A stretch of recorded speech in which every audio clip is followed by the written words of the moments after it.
Nah, di bulan Maret ini kita akan membahas tema seputar kebangkitan Tuhan Yesus. Dan tema besar kita adalah kubur yang kosong. Kebangkitan Tuhan adalah satu peristiwa yang sangat amat penting dalam iman kita sebagai seorang Kristen.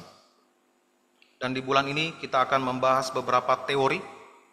Hari ini teori pencurian mayat. Apakah benar bahwa mayat Tuhan Yesus yang telah dikuburkan selama 3 hari itu dicuri oleh orang ataupun dicuri oleh murid-murid atau siapapun mereka? Dan kita akan melihat ke dalam firman Tuhan. Apa yang dikatakan firman Tuhan tentang hal ini? Nah, minggu depan kita akan membahas teori legenda. Apakah benar perihal kebangkitan Tuhan Yesus ini adalah sebuah karangan cerita, seperti sebuah legenda? Kalau kita pernah baca legenda tentang Sang Kuryang, tentang terjadinya Gunung Tangkuban Perahu, seperti suatu cerita yang dikarang oleh manusia dan tidak bisa dipastikan kebenarannya. Apakah peristiwa kebangkitan Yesus seperti itu? Lalu kemudian di minggu yang berikutnya kita akan membahas teori halusinasi. Nah, ada orang-orang yang mengatakan bahwa Yesus sebenarnya tidak bangkit, tapi murid-murid berhalusinasi, mengira, melihat Yesus telah bangkit padahal tidak. Apakah benar demikian yang dikatakan kitab suci? Dan di minggu yang terakhir kita akan melihat bukti-bukti dari kebangkitan Kristus. Apa dasar kita mengatakan bahwa Yesus itu sungguh-sungguh telah bangkit dari kematian? Nah, jadi hari ini kita akan coba melihat tentang teori pencurian mayat. Nah, kebangkitan Yesus seperti yang saya katakan di awal adalah satu peristiwa yang sangat amat penting. Nah, seorang tokoh reformator yang terkenal, John Calvin, mengatakan bahwa kebangkitan Kristus adalah hal yang sangat amat penting bagi iman kita. Tanpa kebangkitan, maka pengharapan kita tentang hidup yang kekal menjadi sirna. Dengan kata lain, ketika ada serangan terhadap doktrin tentang ajaran kebangkitan Kristus, maka sebenarnya serangan itu adalah serangan pada pondasi iman kita sebagai orang Kristen. Kalau Yesus tidak bangkit, maka iman kita akan runtuh. Tidak ada hal yang bisa kita harapkan dari seorang yang mati, lalu kemudian tidak bangkit. Lalu Charles Spurgeon juga mengatakan, kebangkitan Kristus bukan hanya sebuah fakta sejarah, tetapi adalah realitas spiritual yang berkuasa mengubah hidup orang-orang percaya. Jadi kebangkitan ini bukan sebuah peristiwa sejarah, ya benar Yesus telah bangkit sekitar 2000 tahun lebih yang lalu, tetapi juga peristiwa ini membawa suatu pengaruh yang besar bagi setiap pengikut Tuhan. Dari sepanjang segala zaman kita bisa melihat bagaimana iman kekristenan sampai sekarang terpelihara. Karena kita yakin dan percaya dari kitab suci bahwa Yesus benar-benar telah bangkit dari kematian. Paulus juga mengatakan kepada kita dalam suratnya, di dalam 1 Korintus 15 ayat 17, jika Kristus tidak dibangkitkan, maka sia-sialah kepercayaan kamu dan kamu masih hidup dalam dosamu. Jadi kalau Yesus sampai tidak bangkit, maka kita semua yang percaya kepadanya, kita akan mati di dalam dosa kita. Karena pengorbanan Yesus di kayu salib tidak diterima, karena dia tidak bangkit. Makanya Paulus juga tuliskan di surat Roma pasal 4 ayat 25, Tuhan Yesus telah dibangkitkan karena pembenaran kita. Jadi dia bangkit supaya kita bisa dibenarkan. Sehingga apa yang dilakukan Tuhan Yesus di kayu salib itu sudah cukup untuk memenuhi kebenaran yang kita butuhkan untuk ke surga. Nah, kita tahu bahwa dengan usaha kita sendiri kita tidak akan pernah ke surga. Oleh sebab itu Yesus yang adalah anak Allah turun ke dalam dunia untuk memenuhi segala kebenaran bagi kita yang berdosa, sehingga ketika kita beriman kepada Dia, melihat kepadanya, kita mendapatkan pengampunan dosa, dibenarkan oleh Allah oleh karena iman percaya kita kepada Yesus. Nah, jadi ini adalah hal yang sangat penting, Bapak Ibu, yang harus kita pahami dengan baik, bahwa serangan terhadap kebangkitan itu adalah serangan langsung terhadap fondasi iman kekristenan. Dan orang-orang Yahudi paham betul, ya. Mereka paham sekali bahwa ketika berita tentang kebangkitan Yesus ini tersiar, maka akan membawa satu dampak yang besar sekali bagi para pengikut Kristus. Tentu saja mereka melihatnya dari sisi negatif ya. Mereka mengatakan Yesus adalah penyesat. Nah, ketika Yesus sudah mati, lalu dikuburkan, mereka mendatangi Pilatus dan meminta supaya kubur Yesus dijaga. Dia katakan, karena itu perintahkanlah untuk menjaga kubur itu sampai hari yang ketiga, jikalau tidak, murid-muridnya mungkin datang untuk mencuri dia, lalu mengatakan kepada rakyat, ia telah bangkit dari antara orang mati, sehingga penyesatan yang terakhir akan lebih buruk akibatnya daripada yang pertama. Jadi mereka menganggap pengajaran Yesus adalah suatu hal yang sesat dari sudut pandang mereka. Lalu mereka bilang, kalau sampai berita tentang kebangkitannya ini betul-betul terjadi, maka pengaruh dari ajaran Yesus akan lebih besar daripada waktu dia masih hidup mengajar orang-orang banyak. Jadi dari sudut pandang orang-orang Farisi ini kita melihat bagaimana dampak dari kebangkitan itu akan membawa pengaruh yang besar bagi iman Kristen. Nah, jadi kita akan coba melihat apakah benar bahwa mayat Yesus itu dicuri. Nah, untuk kepentingan argumentasi ya, supaya kita bisa melihat, menjawab pertanyaan ini, apakah Yesus mayatnya betul-betul dicuri. Kalau memang mayat Yesus itu dicuri, kira-kira siapa yang menjadi tersangka utama? Siapa orang-orang yang berkepentingan untuk mencuri mayat itu? Tentu saja jawabannya sangat jelas, para murid. Makanya orang Farisi mengatakan nanti para muridnya datang mencuri mayatnya. Mereka adalah kelompok yang paling tertuduh, yang akan dikatakan mencuri mayat Yesus. Jadi berdasarkan argumentasi ini kita akan coba lihat apakah mungkin seperti tuduhan yang mereka berikan, karangan cerita yang dikarang oleh para imam yang menyogok para prajurit supaya mengarang cerita bahwa muridnya telah datang mencuri mayat Yesus. Apakah mungkin masuk akal, logis, kalau para murid adalah orang-orang yang telah mencuri mayat Yesus ini? Nah, kita akan coba lihat dari beberapa faktor.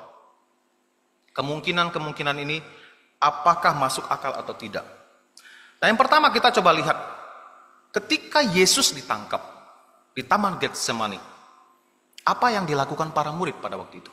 Nah, kita yang sudah membaca kitab-kitab Injil, kita pasti ingat bahwa firman Tuhan mengatakan, semua murid meninggalkan dia dan melarikan diri. Ini dicatat 2 kali di dalam Markus 14:50, Matius 26 ayat 56. Kalimat yang sama. Semua murid itu meninggalkan dia dan melarikan diri. Mereka takut. Mereka meninggalkan Yesus seorang diri. Dan mereka menyelamatkan diri mereka masing-masing. Kita melihat kondisi psikologi para murid yang pada waktu itu ketika Yesus ditangkap, mereka melarikan diri dan meninggalkan Yesus. Dan setelah Yesus dikuburkan, apa yang dilakukan para murid? Di mana mereka? Nah, firman Tuhan katakan, ketika para murid mengetahui Yesus sudah mati, lalu kemudian pada malam harinya, ya, minggu pertama, malam harinya mereka berkumpul setelah Yesus bangkit. Alkitab mengatakan murid-murid bersembunyi karena takut. Bersembunyi karena takut. Ketika hari sudah malam, pada malam hari, ketika hari sudah malam, pada hari pertama minggu itu, berkumpullah murid-murid Yesus di suatu tempat dengan pintu-pintu yang terkunci. Kenapa? Karena mereka takut kepada orang-orang Yahudi. Yohanes 20 ayat 19. Jadi mereka bersembunyi, mengunci semua pintu rumah, karena mereka takut kepada orang Yahudi.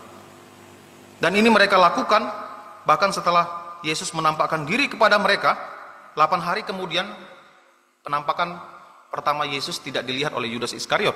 Lalu kemudian 8 hari setelah itu Tuhan Yesus kembali menampakkan diri kepada para murid dan Yudas Iskariot ada di situ. Dan kondisinya masih tetap sama.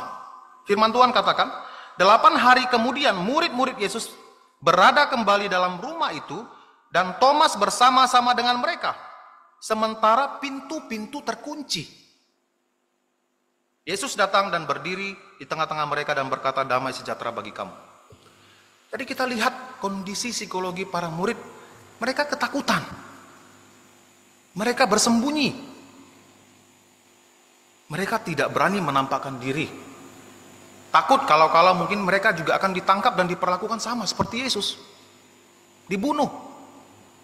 Jadi mereka menyembunyikan diri, mengunci semua pintu tempat mereka berkumpul. Lalu pertanyaannya, apakah dengan kondisi psikologi seperti ini, mungkinkah orang-orang yang dalam kondisi ketakutan melakukan pencurian mayat? Yang nantinya kita akan lihat bahwa kuburan itu tidak dibiarkan begitu saja. Ada para prajurit serdadu yang menjaga kuburan Yesus. Dengan logika sederhana saja kita sudah melihat kejanggalan. Bagaimana mungkin murid mencuri mayat Yesus sementara mereka sendiri ketakutan? Ini alasan pertama, murid-murid waktu itu sedang ketakutan. Mereka bersembunyi, takut kepada orang-orang Yahudi, dan mereka tidak mau menampakkan diri di hadapan orang banyak. Nah, alasan yang kedua, kalau memang murid Yesus yang mencuri mayat itu, kita tahu bahwa kubur Tuhan Yesus dijaga oleh tentara Romawi. Nah, atas permintaan para imam kepala dan orang-orang Farisi, Pilatus memerintahkan agar kubur Yesus dijaga oleh serdadu-serdadu Romawi. Nah, kata Pilatus kepada mereka, ini penjaga-penjaga bagimu, pergi dan jagalah kubur itu sebaik-baiknya. Maka pergilah mereka dan dengan bantuan penjaga-penjaga itu, mereka memeterai kubur itu dan menjaganya. Jadi kuburan itu dijaga oleh para prajurit dan juga dimeterai supaya jangan dibuka oleh siapapun sampai hari ketiga lewat. Nah, menariknya kalau kita baca catatan sejarah, nah prajurit yang menjaga kuburan Yesus berapa banyak? Nah, kita tidak lihat di sini ada disebut angka. Tapi dari bahasa asli, Pilatus katakan dalam bahasa King James-nya a watch. Jadi sekumpulan serdadu-serdadu, dan menurut catatan sejarah, serdadu-serdadu yang menjaga Yesus ini bukan 1, 2, atau 3 orang. Tapi 4 regu, yang terdiri dari 1 regu terdiri dari 4 orang. Jadi mereka menjaga bergantian selama 3 jam. Setiap 3 jam, 4 serdadu akan bergantian menjaga kuburan itu, mulai dari fajar matahari terbenam sampai fajar menyingsing besoknya. Jadi dari jam 6 sampai jam 9, 4 orang jaga, 9 sampai jam 12, 12 sampai jam 3, 3 sampai jam 6 pagi. Dan tentara Romawi ini adalah tentara yang terlatih. Nah, saya coba baca setangguh apa tentara Romawi pada waktu itu. Nah, dikatakan dalam catatan sejarah bahwa tentara Romawi itu bisa 1 hari berjalan, menempuh perjalanan selama 20 mil. Kalau kita konversikan ke kilometer, sekitar 32 kilometer sehari. Dengan pakaian perang mereka yang lengkap. Jadi kita bisa bayangkan setangguh apa mereka, sehari mereka bisa menempuh perjalanan 32 kilometer. Mereka terlatih menggunakan pedang, mereka juga terlatih dalam kondisi medan yang begitu sulit, panas terik. Kondisi kedinginan juga mereka bisa bertahan. Jadi dengan kondisi prajurit kurang lebih 16 orang yang menjaga kuburan ini secara bergantian, mungkinkah murid-murid yang dalam kondisi ketakutan berani mencuri mayat Yesus yang dijaga oleh tentara terlatih ini? Saya pribadi lihat kalau seandainya kuburannya pun tak dijaga, saya rasa mereka masih bersembunyi. Terlebih lagi ada prajurit yang menjaga kuburan itu, dan kuburan itu dimeterai. Artinya siapapun yang merusak materai itu, membuka kuburan itu tanpa seizin dari pihak yang berwenang, hukuman berat akan menimpa mereka. Jadi bagaimana mungkin murid-murid yang dalam kondisi ketakutan ini berani mencuri mayat Yesus yang dijaga? Lalu alasan yang ketiga, nah, firman Tuhan katakan ketika Simon Petrus dan Yohanes masuk pada hari pertama minggu itu, masuk melihat ke dalam kubur, mereka melihat bahwa kain kapan Yesus terletak di tanah, lalu kemudian kain peluh yang tadinya ada di kepala Yesus tidak terletak dekat kain kapan itu, tetapi agak di samping di tempat yang lain dan sudah tergulung. Sudah tergulung, dilipat. Kain pelu adalah kain yang dipakai untuk menutup kepala mayat. Ya, kalau mereka adat istiadat orang Yahudi, mayat itu akan ditutup dengan sebuah kain yang disebut kain pelu. Nah, kain pelu ini dikatakan dalam kondisi sudah tergulung. Kalau memang, katakanlah murid-murid mencuri mayat itu, apakah orang yang mencuri mayat ada waktu untuk memikirkan menggulung kain itu dengan rapi di situ? Setidak-tidaknya kainnya akan jatuh di lantai, mereka akan buru-buru. Kalaupun mereka berani melawan tentara yang sedang berjaga, dalam kondisi melawan tentara itu, masih sempatkah mereka lakukan hal ini? Mereka akan lari terburu-buru, kalau mungkin mayat itu mungkin juga tidak dibawa dengan seperti seharusnya. Karena dalam kondisi yang terburu-buru, harus menghadapi tentara Romawi itu. Jadi kita melihat bahwa kain pelu yang tergulung ini menandakan bahwa Yesus tidak dicuri mayatnya. Tapi dia bangkit dan kain itu dilipat di situ dan ditaruh di tempat kuburnya. Ini adalah satu pertanda bahwa kita melihat tidak ada tanda-tanda bahwa mayat itu telah dicuri oleh orang-orang atau dicuri oleh para murid.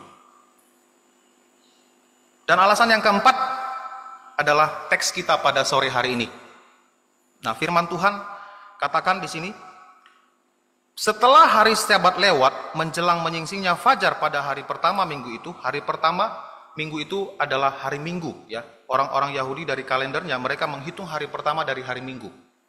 Kita mungkin lebih berpikir atau merasa hari Senin adalah hari pertama. Orang Yahudi melihat hari pertama atau dari kalender mereka hari pertama adalah hari Minggu. Jadi hari pertama minggu itu, yaitu hari Minggu, pergilah Maria Magdalena dan Maria yang lain menengok ke kubur itu. Lalu kemudian terjadilah gempa bumi yang hebat, sebab seorang malaikat Tuhan turun dari langit dan datang ke batu itu dan menggulingkannya lalu duduk di atasnya. Ada peristiwa ajaib. Seorang malaikat turun dari sorga lalu menggulingkan batu itu dan dia duduk di atas batu itu. Wajahnya bagaikan kilat dan pakaiannya putih bagaikan salju, dan penjaga-penjaga itu gentar ketakutan dan menjadi seperti orang-orang mati. Para prajurit yang menjaga kubur itu ketakutan. Dikatakan di sini mereka dikatakan seperti orang-orang mati. Syok berat sekali, tidak bisa memahami peristiwa yang mereka lihat dengan mata kepala mereka sendiri. Tak bisa berbuat apa-apa. Lalu kemudian malaikat itu mengatakan kepada perempuan itu, janganlah kamu takut sebab aku tahu kamu mencari Yesus yang disalibkan itu. Kamu datang ke sini mencari Yesus yang disalibkan. Lalu dikatakan, dia tidak ada di sini. Sebab ia telah bangkit. Sama seperti yang telah dikatakannya.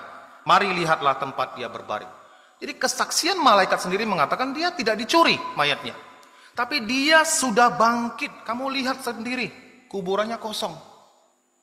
Tempat dia berbaring, dia sudah tidak ada lagi di situ.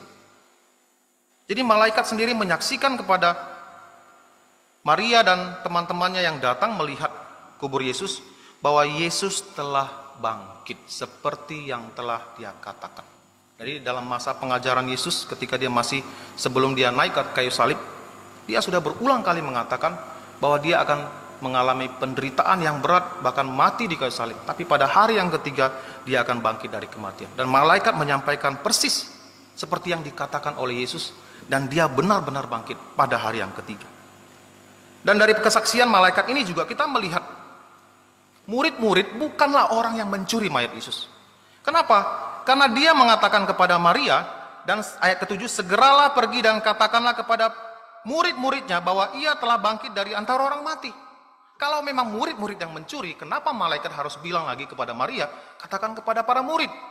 Tapi faktanya karena Yesus yang bangkit, bukan karena dicuri mayatnya, bukan murid yang mencuri, makanya dikatakan, beritahukan kepada para murid.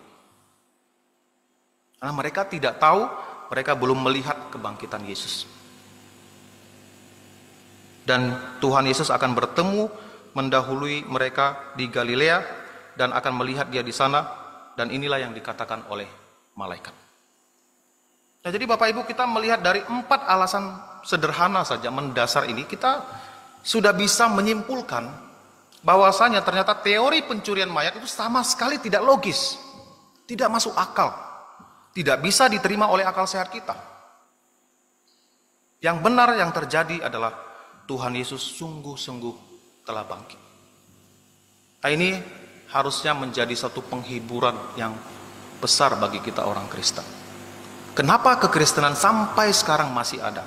Karena faktanya Yesus telah bangkit dari kematian. Ini bukan sekedar fakta sejarah, tapi ini peristiwa ajaib yang membawa satu pengaruh yang besar. Ada kuasa dalam kebangkitan Yesus yang nantinya kita lihat sangat jelas dalam kehidupan para rasul. Yang tadinya takut, bersembunyi. Petrus bisa berkhotbah di hadapan banyak orang dan 3.000 orang percaya dan dibaptis. Dan mereka tidak takut sekalipun para imam kepala menyuruh mereka untuk diam, tidak bicarakan nama Yesus lagi. Mereka tidak takut. Kenapa? Karena Yesus sungguh-sungguh telah bangkit. Dan inilah yang menjadi dasar iman kita orang Kristen. Iman percaya kita bahwa juru selamat kita bukan juru selamat yang mati, tapi juru selamat yang hidup, yang akan memberikan kita pengharapan akan hidup yang kekal. Jadi sama seperti Tuhan Yesus telah bangkit, kita juga suatu hari nanti akan mengalami kebangkitan tubuh. Tuhan Yesus akan memberikan kita tubuh yang mulia dan kita akan hidup kekal bersama-sama dengan Dia selama-lamanya. Nah, jadi marilah kita pegang teguh kebenaran firman Tuhan ini. Jangan sampai ada orang yang menyesatkan kita dan mengatakan teori-teori yang tidak masuk akal ini untuk menggerus, meruntuh iman kita. Nah, kiranya kita semakin dekat pada Tuhan dan iman kita semakin diteguhkan di dalam Tuhan Yesus. Mari kita berdoa. Bapa Sorgawi, kami bersyukur untuk Tuhan Yesus yang telah mati dan bangkit pada hari yang ketiga. Biarlah kami sebagai umat Tuhan selalu beriman akan kebenaran ini. Dan kami selalu percaya bahwa juru selamat kami yang hidup ini telah terangkat ke sorga. Dan suatu hari nanti Dia akan datang kembali untuk menjemput kami orang-orang yang percaya. Bantu kami Bapa supaya kami juga semakin dekat pada Tuhan, mengimani segala ajaran yang diajarkan oleh kitab suci, dan mengabaikan teori-teori yang mencoba untuk menggerus iman kami, mempertanyakan perihal kebangkitan Yesus. Biarlah rujukan kami semata-mata adalah kitab suci, karena firman-Mu adalah kebenaran, dan kebenaranlah yang akan membebaskan kami, memerdekakan kami dari segala tahayul, dari segala pikiran-pikiran yang keliru. Kami bersyukur di dalam nama Tuhan Yesus Kristus. Amin.